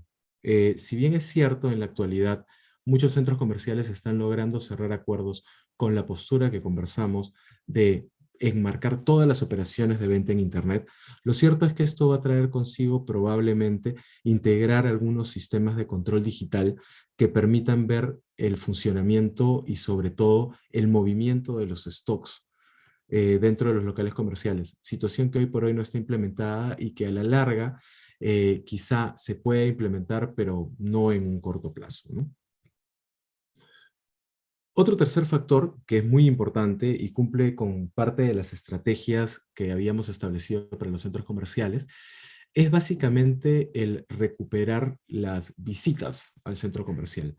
Para ello, lo que buscan en la gran mayoría los operadores de centros comerciales es atraer al público realizando actividades que de alguna u otra manera generen entretenimiento y ocio y sean lugares de esparcimiento que den al cliente una experiencia diferenciada y totalmente distinta a lo que era normalmente la compra presencial. Para ello, como sabemos, todo lo que es la promoción de los centros comerciales eh, consta de un fondo dentro de los contratos inmobiliarios, ¿no? Hay un fondo de promoción y publicidad que básicamente son los aportes que realizan los locatarios para el impulso de estas actividades y de esta promoción o publicidad de los centros comerciales. En la actualidad, cada vez son más los locatarios o los operadores que están solicitando participar de la definición específica de las actividades de promoción para los centros comerciales, buscando compromisos expresos por parte de la administración de los centros comerciales para realizar actividades de entretenimiento familiar o personal, entiéndanse conciertos, festivales, exposiciones, o aquellas actividades que hagan regresar al cliente al centro comercial, ¿no? Esto me parece que es buenísimo, al final va a permitir de alguna u otra manera acelerar los procesos y sobre todo hacer que los locatarios también puedan participar en la promoción del centro comercial, pues ellos tienen tanto o más interés que la propia administración del centro comercial en el éxito de no solo del tenant mix, sino del flujo de visitas del centro comercial. Ahora bien, como cuarto punto, vemos que los contratos actualmente están buscando que reforzar nuevamente la responsabilidad del centro comercial en la obtención de niveles adecuados de visitas. Hace varios años atrás, en el 2016, Oesle y el Jockey Plaza hicieron pública una controversia generada básicamente por el reducido tránsito de clientes respecto a la cantidad de público que ofreció el Jockey Plaza para el denominado nuevo hall del centro comercial, durante la etapa de negociación de su participación en el Tenant Mix. En ese momento, si bien es cierto, se llegó a un acuerdo entre ambas empresas que conllevó al reinicio de las operaciones por parte de Oesle, puso en tela de juicio y en discusión el rol sustancial que tenía el mall en la captación y en el crecimiento de las visitas. Como señala la presentación, esa discusión sinceró una de las premisas máximas de la operación de locatarios en los centros comerciales, es decir, que las visitas a las zonas de influencia del mall guardan un impacto directo en las ventas de los locatarios. Como se entenderá, hoy en la actualidad, a consecuencia de la pandemia, este factor ha tomado nueva relevancia, puesto que, como hemos dicho, los tenant mix de los centros comerciales han sido golpeados, los niveles de vacancia y desocupación son altos. Por lo tanto, los operadores y locatarios hoy tienen muchas dudas de ingresar a los centros comerciales, puesto que no saben si los flujos de visitas y el tránsito generado en ciertas zonas de los centros comerciales va a cumplir las expectativas y los niveles necesarios para alcanzar sus proyecciones de ventas. En consecuencia, hoy más que nunca, los contratos inmobiliarios están incluyendo niveles mínimos de ocupación en el centro comercial. Esto no es más que un compromiso expreso por parte del centro comercial a tener niveles de ocupación razonables y que permitan asegurar un flujo de visitas constante. Lo normal y lo que está aceptando actualmente el mercado es entre el 70 y 80% de locales comerciales en zonas claramente identificadas, que son zonas de influencia alrededor del local que va a arrendarse. Lo importante en todo caso es que vemos que esta nueva decisión de los centros comerciales de abrir esta opción está revalidando su responsabilidad como, no solo como administrador del mall, sino por sobre todas las cosas como responsable de atraer al cliente al centro comercial. Ahora bien, como último factor o como último tema a tratar, tenemos el tema del caso fortuito y la fuerza mayor. De hecho, esta era una de esas cláusulas a las que previo a la pandemia muchos de los abogados no les dábamos el valor y la importancia que realmente tenían. Solíamos dejar su regulación a las estipulaciones del código y no ofrecíamos mucho más desarrollo dentro de los contratos, sean contratos inmobiliarios o contratos en general. Sin embargo, la pandemia nos demostró que la regulación del código no era una regulación que nos permitiera solucionar de manera objetiva casos como el que se presentaron con la pandemia y sobre todo con las medidas establecidas por el gobierno para suspender las obligaciones. De hecho, los centros comerciales desde el primer día de suspensión de operaciones comenzaron a recibir solicitudes de diferentes locatarios para suspender la ejecución del contrato hasta que no se pudieran reactivar las operaciones en sí. Y estas tuvieron diferentes justificaciones, entre ellas la figura de la fuerza mayor, la figura de la excesiva onerosidad de la prestación, e incluso algunas como la imposibilidad sobreviviente sin culpa de las partes. Sin perjuicio de ello, debo decir que la gran mayoría de centros comerciales intentó encontrar una solución a todas estas solicitudes en base al principio de buena fe contractual. Porque lo cierto es que tanto los alcances de la fuerza mayor, así como de los otros institutos que hemos comentado en esta sección, no resolvían a rajatabla todos los reclamos y todas las aristas que se generaron en la suspensión o en todo caso en las restricciones de las operaciones. Entonces, para superar estas circunstancias, hoy por hoy, se están regulando en los contratos la posibilidad que ante la suspensión o restricción de operaciones de los centros comerciales, se suspenda el pago de la renta mensual durante la duración de la suspensión de operaciones del centro comercial, se sinceren los gastos comunes de mantenimiento y de administración centralizada y se distribuyan de manera uniforme conforme a los metros cuadrados cedidos en uso. Se suspenda el cobro del Fondo de Promoción y Publicidad durante el periodo de suspensión de operaciones del centro comercial y se disminuyan y se generen disminuciones porcentuales de la renta fija o bonificación durante la duración de la operación con aforos restringidos. Bien, ahora para cerrar la exposición, debo decir a modo de conclusiones que el sector retail y sobre todo los centros comerciales fueron de los negocios más afectados por la pandemia. En la actualidad, el sector presenta mejoras considerables en su performance que permiten ver con optimismo su recuperación y retornar a los indicadores económicos previos a la pandemia, a pesar del escenario económico y político negativo en el que nos encontramos. Durante los próximos meses, el esfuerzo de los centros comerciales debe centrarse en recomponer su oferta comercial, su tenant mix, mediante la suscripción de nuevos contratos inmobiliarios que permitan aumentar la participación de las marcas en los malls.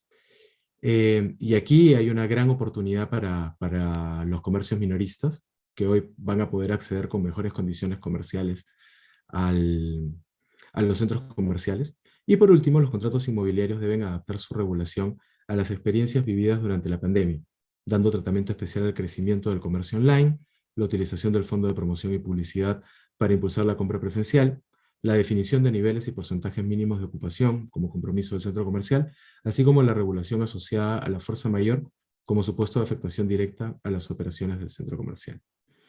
Muy bien, ahora para no extender más la disertación, le doy paso a Ángelo para que continúe con la siguiente exposición. Muchas gracias. Muchas gracias, Juan. Muchas gracias. Bueno, ahora para finalizar vamos a pasar a la última exposición, que es la referida a fideicomiso de titulización de activos para desarrollos inmobiliarios.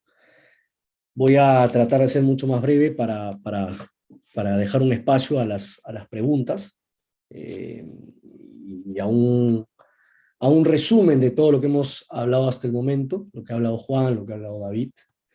Voy a empezar con una premisa pequeña, algo que para romper un poquito el hielo en esta exposición. Y dice esta cita de este libro que es muy importante: en las circunstancias apropiadas, los mitos pueden cambiar rápidamente. En 1789, la población francesa pasó casi de la noche a la mañana de creer en el mito del derecho divino de los reyes a creer en el mito de la soberanía del pueblo. Contar relatos efectivos no es fácil. La dificultad no estriba en contarlos, sino en convencer a todos y cada uno para que se los crean. El tema central de todas estas exposiciones es retos y oportunidades. Todos los retos siempre nos generan nuevas oportunidades, nuevas chances de cambiar el status quo.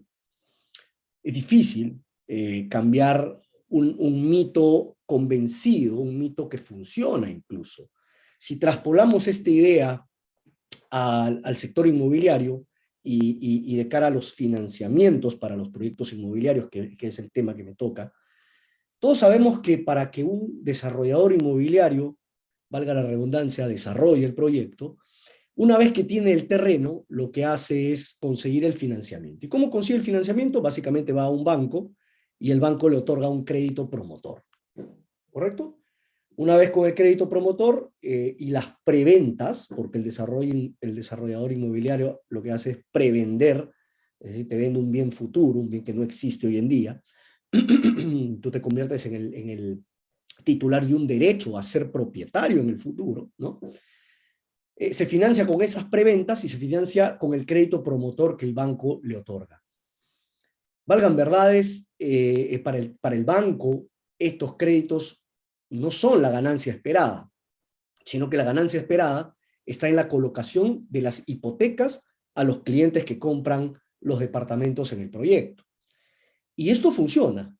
funciona hasta el momento, ha venido funcionando bien, funciona hasta el momento, y claro, cuando el mercado se pone difícil, cuando las tasas de intereses crecen, cuando existe más temor y se retraen las ventas, entonces queda pensar que otras fórmulas podrían existir.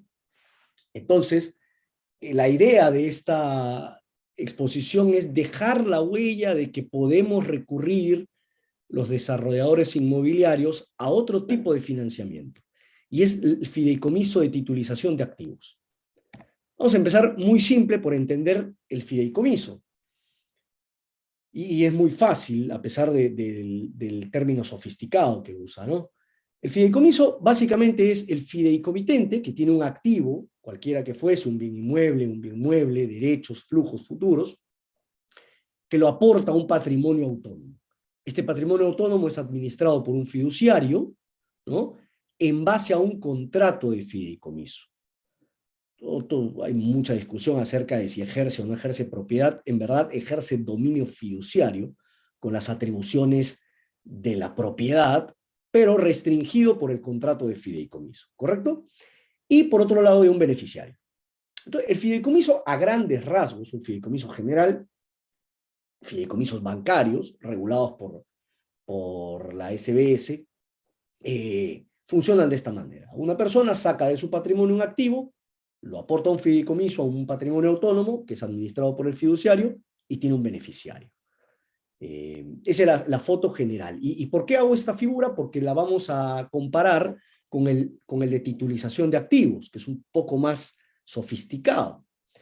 Pero antes, todos sabemos que para que una persona pueda desarrollar un proyecto, necesita ¿qué? Dinero.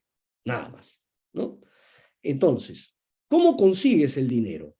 O los accionistas se ponen la mano al bolsillo y sacan su capital propio, ya sea aportándole al capital de la empresa o haciendo un préstamo de accionistas, o recurres al sistema financiero tradicional a pedir los préstamos, como es hoy en día, ¿no? Los accionistas ponen una parte del patrimonio en la empresa para el land banking, ¿no?, para comprar el terreno, y el resto se financia con un crédito promotor, con las preventas. Pero la otra modalidad que existe es recurrir al mercado de capitales, que es la modalidad en la que entramos con el fideicomiso de titulización de activos, una modalidad adicional. ¿Qué es la titulización? ¿Qué es la titulización de activos? Voy a leer esta parte y vamos a pasar a explicarla. Dice, la titulización es el proceso mediante el cual se constituye un patrimonio autónomo, cuyo propósito exclusivo es respaldar el pago de los derechos conferidos a los titulares de los valores emitidos con cargo a dicho patrimonio. Comprende asimismo la transferencia de los activos al referido patrimonio y la emisión de los respectivos valores.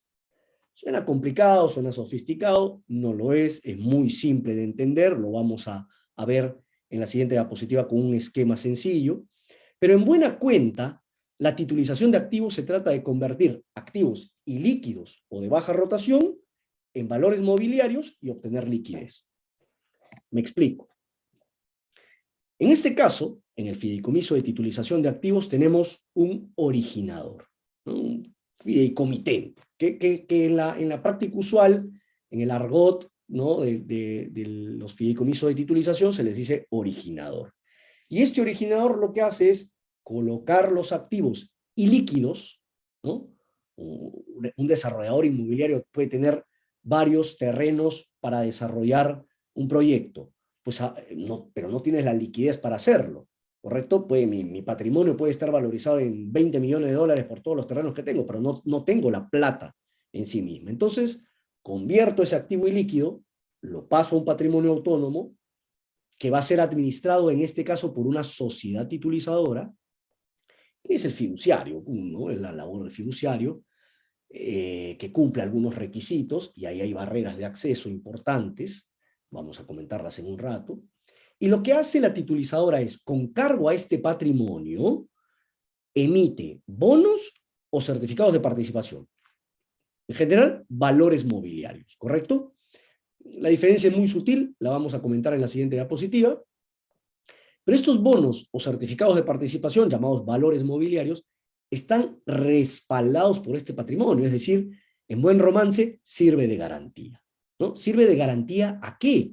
A que los inversionistas que adquieren estos bonos o certificados de participación estén respaldados con esta garantía, en caso de un default, ¿no? del proyecto.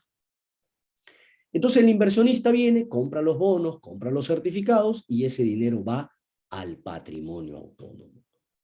¿Hoy en día se hacen fideicomisos de titulización de activos para desarrollo inmobiliario? Sí, pero no se hacen de una manera completa, pura y dura. Se hacen para que un originador adquiera un poco de efectivo y pueda desarrollar un proyecto o pueda terminar un proyecto, pero no necesariamente para que el proyecto se desarrolle solo en cabeza del patrimonio autónomo, cosa que es la propuesta y es la idea que nosotros queremos impulsar. Entonces, ¿qué se emiten? Se emiten bonos o certificados de participación. ¿Cuál es la diferencia sutil, general? Es que el bono te da una rentabilidad fija, ¿no? Tú compras un bono que te puede estar pagando una rentabilidad del 5%, del 5.5%, del 6% anual, y eso va a depender, pues, del nivel de riesgo que el inversionista quiera asumir respecto del patrimonio fideicometido. A mayor riesgo, mayor rentabilidad, ¿no? Y el certificado de participación no necesariamente es una tasa fija, sino que ahí sí el inversionista corre el riesgo del proyecto, ¿no? No es una tasa variable, digamos.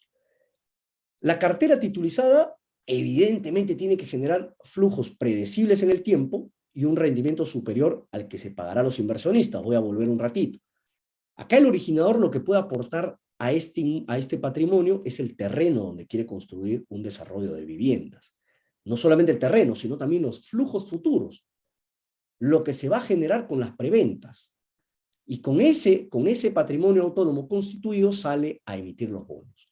Digamos que para la construcción y para el desarrollo entero del proyecto, un desarrollador necesite, por poner cualquier cifra, unos 10 millones de dólares, ¿no? Si logra captar los 10 millones de dólares para el desarrollo, ojo con esto, ya ni siquiera necesitaría un crédito promotor, ¿no? Ya ni siquiera, porque ya tiene toda la plata para construir. Además que tiene las preventas, ¿no? Que las preventas también sirven de financiamiento para la construcción. No es tan simple la cosa, no es tan fácil, evidentemente siempre tiene que haber un banco, lo vamos a ver por qué, el sistema está diseñado de esa manera, funciona, ha funcionado y funciona hasta el momento, pero también vamos a tratar de entender por qué queremos poner esta nueva figura y agregarle el valor. ¿Quiénes compran los bonos? Los compran inversionistas institucionales. Hay que tener unas ciertas características, sobre todo patrimoniales, para ser inversionista institucional. Se pueden colocar los bonos por oferta pública o por oferta privada. Valgan verdades, señores, la mayor cantidad de colocaciones de bonos o de certificado de participación se da por oferta privada, ¿sí? Y no por oferta pública, es muy poco. ¿Qué se puede titulizar? Se puede titulizar todo. Todos los activos que tú tengas en tu compañía, los derechos, ¿no? Futuros, las empresas agrícolas, por ejemplo, titulizan los créditos por cobrar, ¿no? Titulizan los créditos por cobrar, obtienen la liquidez, siguen desarrollando sus proyectos, y cuando se pagan estos créditos, pagan los valores mobiliarios emitidos. Solo existe una restricción que es no se pueden titulizar bienes embargados o sujetos a litigio para colocaciones en oferta pública, ¿no? Es la única prohibición que dice la ley.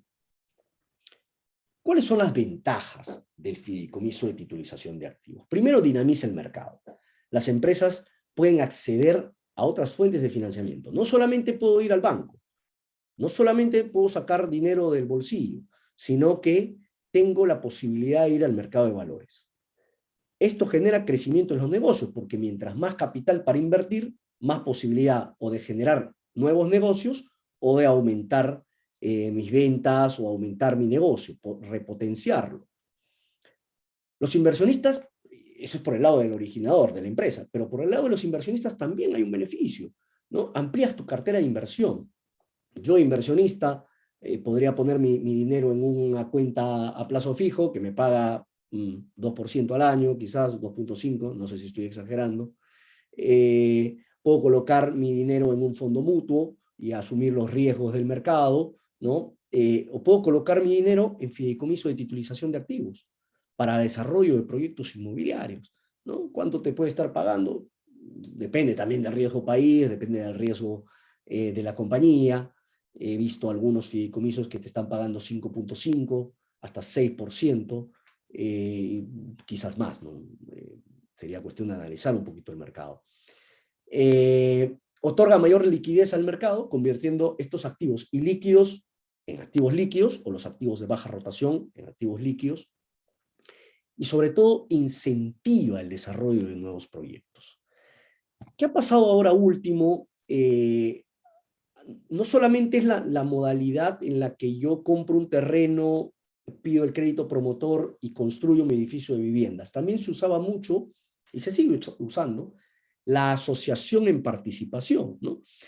Yo que tengo el terreno lo aporto, y un desarrollador inmobiliario aporta el know-how y el crédito, un poco de dinero para poder empezar el proyecto, y van a financiarse con el banco.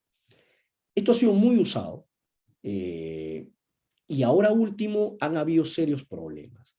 Hubo una resolución del Tribunal Fiscal que ha declarado que lo que recibe el asociado, o sea, yo pongo mi terreno y tengo que recibir una rentabilidad por eso, ¿no? Entonces, lo que yo recibo es dividendo. Y esto ha sido confirmado por una norma que ha salido hace poco y que genera un grave impacto tributario, no solamente al que recibe el dividendo, sino también a la empresa, al asociante, al que desarrolla el proyecto. Entonces, es un impacto fuerte, es una discusión tremenda de los tributaristas, no vamos a entrar en ese detalle, no soy especialista en el tema, pero esto da pie, pues, a buscar otras formas también. Y es el fideicomiso de titulización de activos la forma que podrían adoptar. Entonces, se aporta ese inmueble, como les decía, al patrimonio autónomo, se emiten los valores mobiliarios, se genera el flujo suficiente para poder empezar a construir y se desarrolla el proyecto. ¿Puedo tocarle la puerta a entidades financieras? Sí. Y quizás sea beneficioso porque, como les dije, las entidades financieras lo que buscan no es financiar al constructor, no. Ellos buscan el crédito hipotecario. ¿Por qué? Porque el constructor se financia 1 año, 2 años, máximo 3 y está pagando todo cuando voltee el proyecto, cuando termina de vender las unidades. Pero el que va con el crédito hipotecario se financia por 15 años, por 20 años. Ahí es donde gana dinero, ¿no? Tan es así que cuando tú vas a comprar un departamento en un proyecto que está financiado por el BCP, vamos a decir, y tú quieres ir con un crédito que te está dando el BBVA, lo que te van a pedir es una carta fianza. Y esa carta fianza la pagas tú. Y eso te encarece tu crédito. ¿Por qué? Porque el BCP es el que controla ese proyecto. Puede pasar lo contrario con el BBVA, con el Scotiabank, con cualquier entidad financiera. Así está diseñado y así funciona. Si tú tuvieras un fideicomiso de titulización de activos que se financia solamente por el mercado de capitales y por las preventas, los clientes que vayan a comprar pueden financiarse con el banco que quieran. Claro, no es tan simple como suena, hay todas sus vicisitudes y hay que convencer y hay que contar bien esta historia, este mito, para que la gente pues lo entienda y se incentive el uso de estos fideicomisos de titulización de activos para proyectos inmobiliarios. Aterrizando y ya terminando esta exposición, que he tratado de ser lo más corto posible, se generan 2 problemas muy grandes, ¿sí? Amén de los otros que también puedan estar ahí rotando, ¿no? El primero es el alto costo de estructuración. Miren, cuando una sociedad titulizadora aumenta su patrimonio administrado, es decir, cada vez que hace nuevos fideicomisos de titulización, está aumentando el patrimonio que administra, tiene que hacer aumentos de capital, ¿sí? Tiene que hacer aumentos de capital cada vez que su patrimonio administrado crece. Esto no ocurre, por ejemplo, en un fideicomiso común y corriente, un fideicomiso regulado por la SBS, ¿no? Porque, dicho sea de paso, estos fideicomisos de titulización están regulados por la SMB. Entonces, los regulados por la SBS tienen un tope para los aumentos de capital. Y no ocurre eso en los fideicomisos de titulización de activos. Las sociedades titulizadoras tienen que seguir aumentando su capital mientras aumentan sus activos administrados. Eso es un impacto grande en su estructura de costos. Y ese impacto lo trasladan al usuario, ¿no? Lo trasladan al originador, que tiene que pagar altos costos. ¿Por qué? Bueno, esto debería cambiar, ¿no? Debería cambiar. De esa manera se abaratan los costos. Me comentaba un buen amigo de una sociedad titulizadora grande de acá del Perú, que dentro de su estructura de costos, esta regulación le genera más o menos un impacto del 30 al 40%. Es brutal, es muy grande.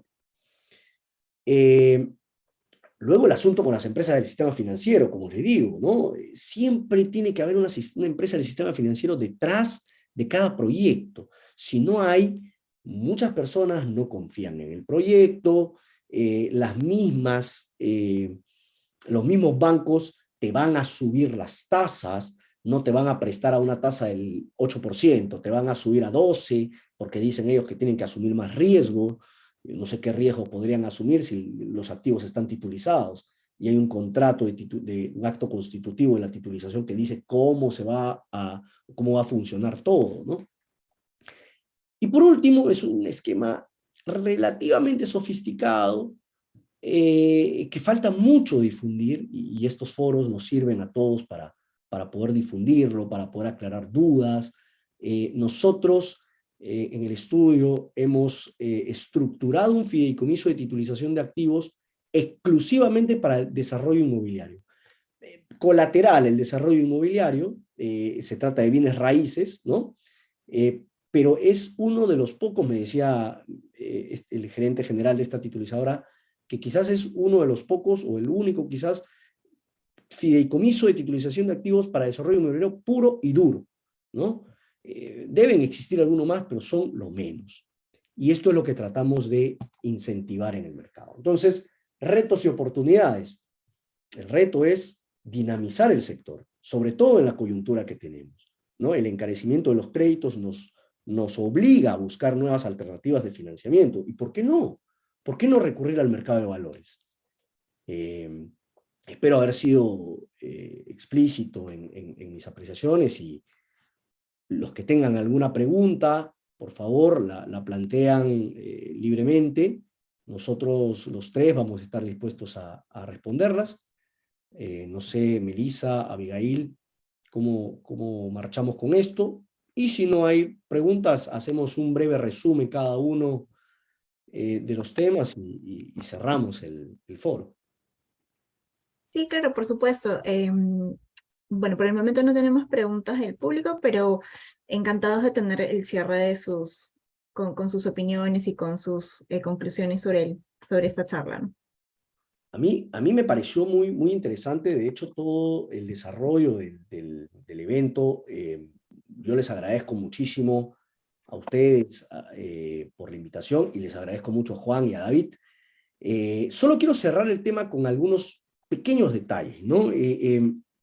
David, decías en tu exposición acerca de blockchain y firmas electrónicas, ¿no? Y decías, me llamó mucho la atención este comentario que hiciste: blockchain mata registros públicos, firma electrónico, firma digital, mata notario. Mira, yo te comentaba hace unos días, dinamizar el mercado con firmas digitales o firmas electrónicas es complicado, ¿no? No hay una adecuada trazabilidad, cosa que te da el blockchain, ¿no? Y al ser el Perú, y creo que Panamá también, un país muy burocrático, todavía existe la necesidad, pues, de ir al notario. No así en países anglosajones, por ejemplo, que el notario puede ser el mismo abogado. ¿Tú crees que esto se puede desarrollar? ¿Tú crees que esto puede evolucionar? ¿Va a evolucionar en el mercado? Bueno, mira, mi experiencia, bueno, yo tengo dos sombreros. Yo tengo el sombrero que soy abogado, y tengo el sombrero de ser dueño de una empresa de firma electrónica, donde la firma, realmente la firma es la que somos accionistas en ello, ¿no? Pero ya llevo años que me quité el sombrero de abogado, la toga, como quieran llamarlo ustedes. Es más, yo ya no uso corbata, lo cual me hace muy feliz. Y lo que he aprendido son varias cosas. Ya la experiencia del vendedor de software más que la experiencia del abogado. Primero que todo, en Estados Unidos, cualquiera es notario. No tiene que ser abogado para ser notario. Y allá la firma, aunque no lo creas allá, yo no creo que la firma electrónica con blockchain y todo ese tipo de cosas vaya a funcionar tanto, porque confían más, aunque no lo creas, que el tema del notario, aunque es importante, no es que tiene el tema riguroso que tenemos en los países latinos y que nos regimos por el derecho romano, ¿no? Y que España nos conquistó y nos trajo ese formalismo acá. Latinoamérica tiene otro problema, y aquí lo voy a decir con todo, y me voy a ganar un jalón de oreja político, que las notarías regularmente, por lo menos en los países centroamericanos, no sé si para Sudamérica es lo mismo, se la dan como un pago político a los que aportaron a la notaría, a los que aportaron perdón, en una campaña política. ¿Esto qué crea? Que sea muy difícil desaparecer las notarías, porque si no habría que ver de dónde va a sacar ese pago político que ha estado muy bien acostumbrado en muchos tiempos, ¿no? Digo que ese es el comentario político del día, después me censura si quieren. Por lo menos en Panamá ese sería un problema. Pero aún así la realidad es que la tecnología ya supera lo que puede hacer el notario. La mentira número uno que existe en Panamá es que las 10.000 escrituras que dicen ante mi notario público, ya nadie va al notario en este país, no sé si pasa lo mismo en Perú. En este nadie va al notario, sino que los abogados les mandamos el documento, sobre todo las firmas grandes confían en nosotros porque nos hemos portado muy bien por mucho tiempo y entonces el tipo check de una vez, ¿no? No estoy diciendo que todos los notarios sean iguales, hay unos que para otros, unos temas de, lógicamente, un testamento y cosas así, sí se priorizan y tienen sus controles. Pero es mentira que el antemisi es una mentira que hemos dejado pasar por mucho tiempo. La firma electrónica elimina eso y la firma electrónica cuando usas combinaciones con blockchain, cuando usas reconocimiento facial, cuando usas mayor tecnología, cada vez los certificados que cierran el documento que ya no lo puedes alterar, tú le puedes dar seguimiento al documento y qué cambios tuvieron. No voy a entrar a hablar de hashes y que los documentos tienen su propia cédula y que no la puedes copiar, que si modificas algo cambia el hash y todo lo demás. Pero para mí es una realidad de que si existía voluntad, en la mayoría de los trámites que hace un notario, la firma electrónica los debería eliminar. Y sería, y sobre todo con la pandemia, yo no sé, aquí en Panamá, por ejemplo, no podemos hacer un testamento a través de un video o una videoconferencia con el notario. Todavía tenemos que ir al frente, el tipo se está muriendo y todavía tiene que ir al frente del notario en una oficina que no hay ni estacionamiento. Entonces, yo creo que en algún momento va a desaparecer, o tal vez el trámite involucre también al notario, pero realmente debería poder desaparecer. Y el tema de blockchain rapidito, al revés, es un registro de mayor y menor, tiene una base contable en la cual es inalterable, eso sí, y queda el registro y es inalterable. Tienes que seguir al siguiente bloque para poder hacer una transacción nueva. Y hasta ahí lo dejo porque sé que Juan tiene muchos comentarios buenos también que hablar y que preguntarle. Muchas gracias, David. Juan, Eh, yo sabes que te capté algo interesante, ¿no? Recuperar las visitas a los centros comerciales, qué difícil en el sentido de que, claro, hoy en día todo el mundo tiene miedo de estar en espacios públicos, cada vez menos, felizmente, pero también el aumento de las ventas por Internet, ¿no? O sea, ese es un golpe fuerte para las ventas presenciales, digamos, y para los centros comerciales en sí mismos. Y hay una pregunta, Juan, que le acaban de hacer, dice, ¿por qué tener una ampliación del plazo del arrendamiento en forma general, dice, para todo tipo de arrendamiento, y no uno exclusivo para el mundo de las inversiones, como una especie de arrendamiento comercial? Te lo dejo ahí, a ver. sí, correcto, correcto. A ver, de hecho, lo ideal es poder captar una regulación específica para actividades comerciales y que el arrendamiento sea un vehículo para poder ceder en uso de espacios, ¿no? Para ello.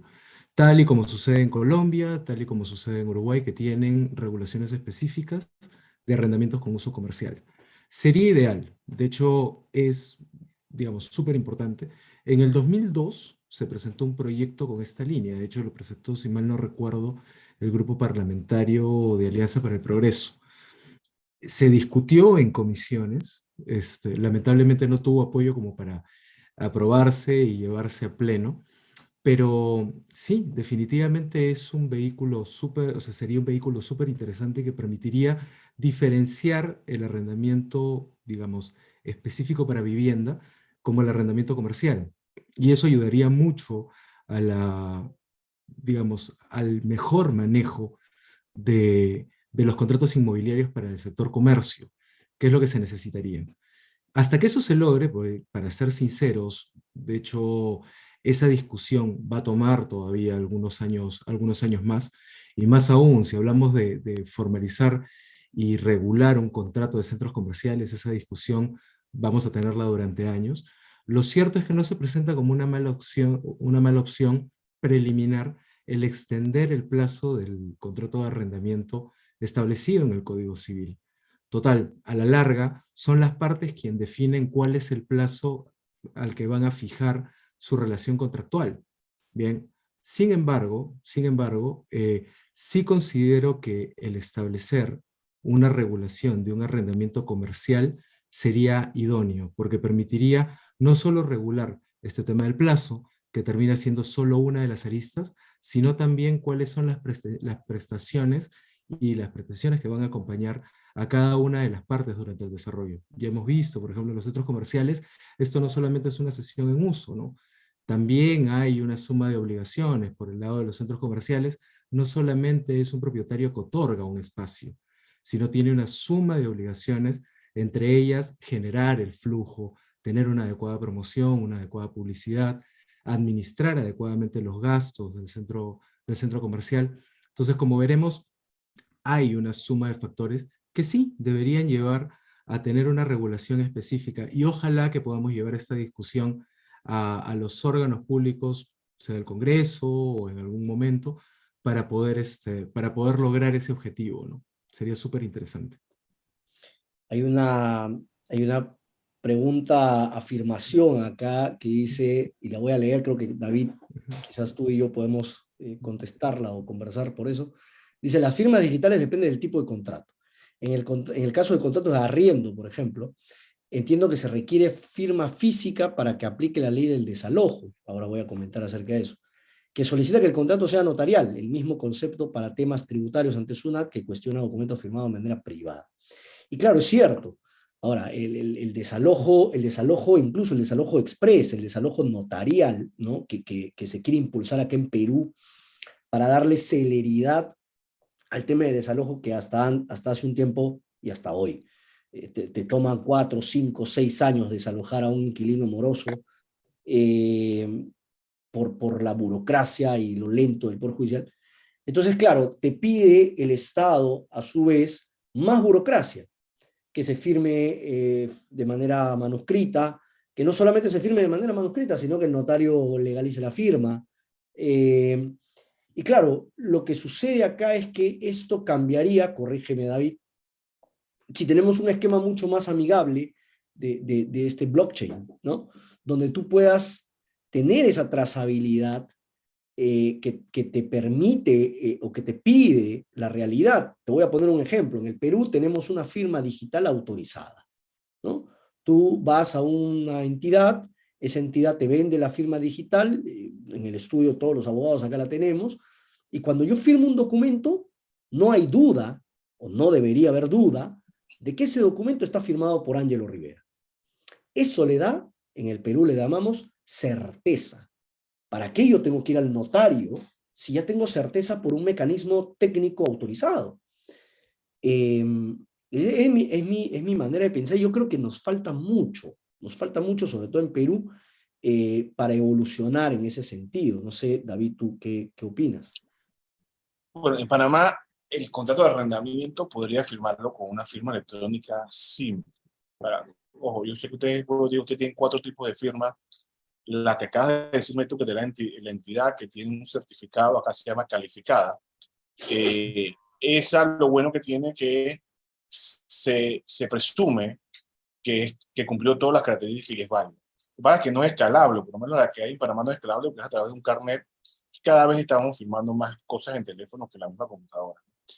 Acá podías hacerlo con la simple, el contrato de arrendamiento. El contrato de arrendamiento no está entre los que deben pasar ¿cómo se llama? A firma electrónica calificada. Definitivamente, si usamos algo de blockchain para los registros, vos te ves que cualquier registro que tú lo intercambies con blockchain, ya lo mataste. La tecnología, y déjame empezar algo, la firma electrónica es mucho más difícil de falsificar que la firma física, inclusive si es notariada, si es una buena firma electrónica, ¿no? Si tiene muchas medidas de seguridad, si tiene reconocimiento facial, si es una videofirma, como tú dices, que es un video, y además lo tenemos con detección de que realmente es una persona viva y que no es un deepfake. Todo eso existe para poder hacerlo, y es más difícil de poder repudiar esa firma. ¿Quién quiere repudiar una firma donde hay un video de por medio, no? Entonces, si me preguntas a mí, en Panamá sí, lamentablemente en Perú, hey, llamen a alguien, ese es tu persona que te dirá si sí o si no, pero acá en Panamá sí podrías hacer el arrendamiento con firma electrónica, de a simple, ni siquiera calificada. Bueno, hay algunos comentarios también, redundan en el mismo tema, y hay uno que dice, además de inmuebles, ¿qué otros elementos podrían aportarse a un patrimonio fideicomitido? Bueno, además de los inmuebles y para el desarrollo inmobiliario, tienes que aportar los flujos futuros, por ejemplo, ¿no? Los flujos que van a venir de las preventas del desarrollo, ¿no? Esos también los aportas al fideicomiso. Y para otro tipo de fideicomiso puedes aportar bienes muebles, bienes inmuebles, derechos, ¿no?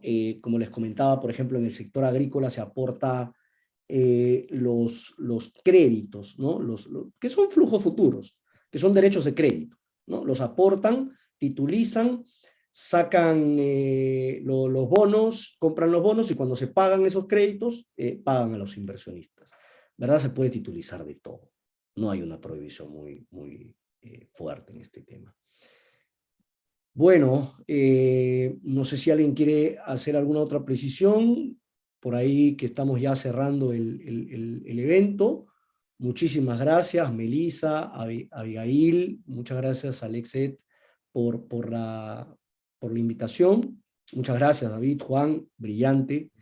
Y nada, Melissa. A ustedes por la invitación. La verdad que muchas gracias. Ha sido una buena forma de empezar un viernes.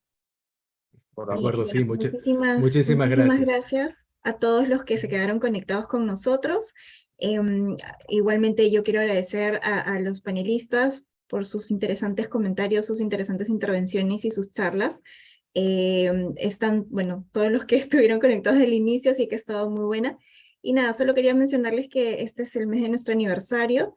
Cumplimos un año ya con el proyecto del ECSET, así que les pido que estén atentos a todas nuestras novedades, que nos sigan en nuestras redes sociales y que nos visiten en www.lexet-edu.com para que vean todo lo que estamos haciendo este mes. Muchas gracias y que tengan un buen fin de semana. Gracias. Muchas gracias. Muchas gracias. Gracias. Hasta luego.